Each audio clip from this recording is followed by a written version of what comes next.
Hello guys, allow me to introduce myself. My name is Yondani Singyasari, NPM 23411147, class MNG 23B.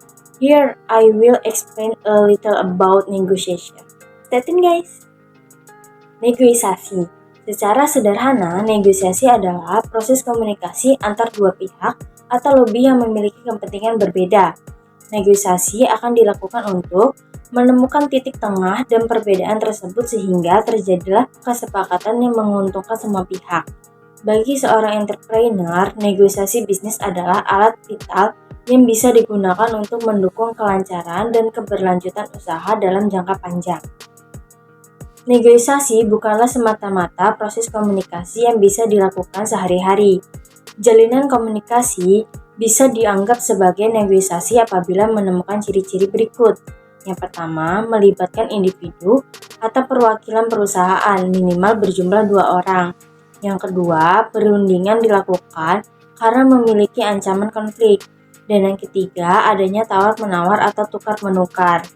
Dan yang keempat, dilakukan secara tatap muka. Yang kelima, topik yang dibahas adalah sesuatu yang kemungkinan terjadi di masa depan.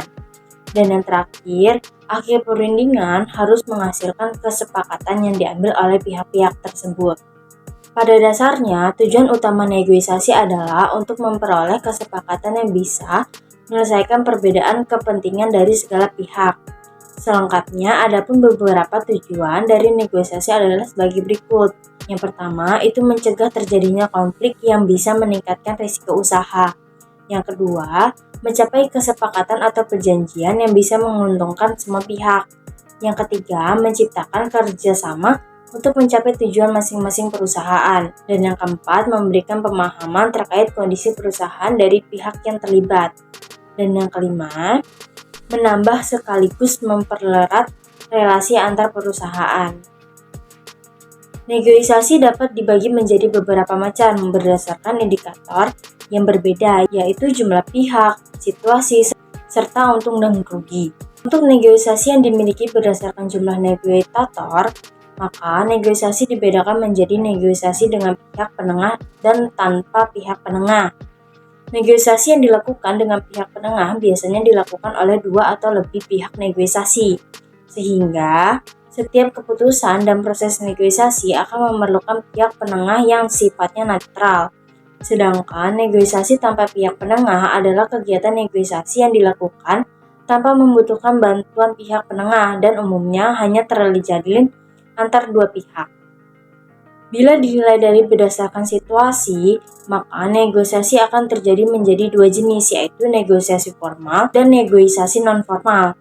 Negosiasi formal adalah kegiatan negosiasi yang dilakukan untuk mendapatkan kesepakatan dengan menempuh jalur hukum.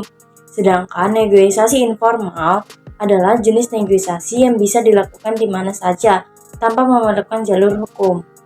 Untuk jenis negosiasi yang dinilai berdasarkan keuntungan dan kerugian, maka terjadi menjadi jenis negosiasi kolaborasi, dominasi, akomodasi, dan lase-lase. Jenis-jenis negosiasi kolaborasi adalah jenis yang melibatkan seluruh pihak untuk menyuarakan pendapat dan keinginannya, sehingga akan terjalin kolaborasi penting dan keinginan untuk bisa mendapatkan solusi terbaik.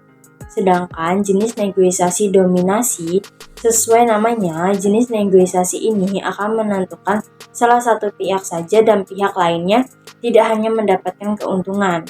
Untuk negosiasi akomodasi, setiap pihak yang memerlukan negosiasi hanya akan mendapatkan keuntungan yang lebih sedikit.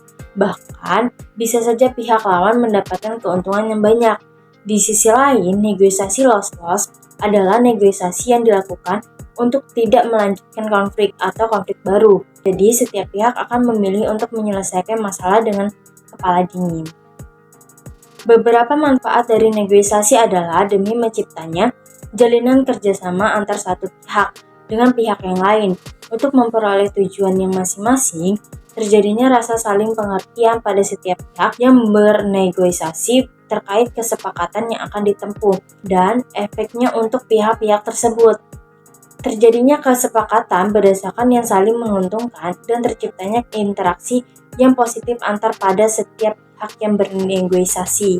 Jadi, negosiasi adalah proses komunikasi antara pihak-pihak yang memiliki kepentingan berbeda untuk mencapai kesepakatan yang menguntungkan semua pihak. Ciri-ciri negosiasi melibatkan minimal 2 orang, dilakukan karena adanya ancaman konflik. Tawar-menawar dilakukan secara tatap muka, membahas topik yang kemungkinan terjadi di masa depan, dan menghasilkan kesepakatan. Tujuan negosiasi adalah mencegah konflik, mencapai kesepakatan yang menguntungkan, menciptakan kerjasama, memberikan pemahaman, dan mempererat hukum. Jenis-jenis negosiasi berdasarkan jumlah pihak, situasi, dan keuntungan dan kerugian. Manfaat negosiasi termasuk menciptakan kerjasama, saling pengertian, kesepakatan bersama, dan interaksi positif. Okay, that's all for my presentation. Thank you guys. Bye-bye.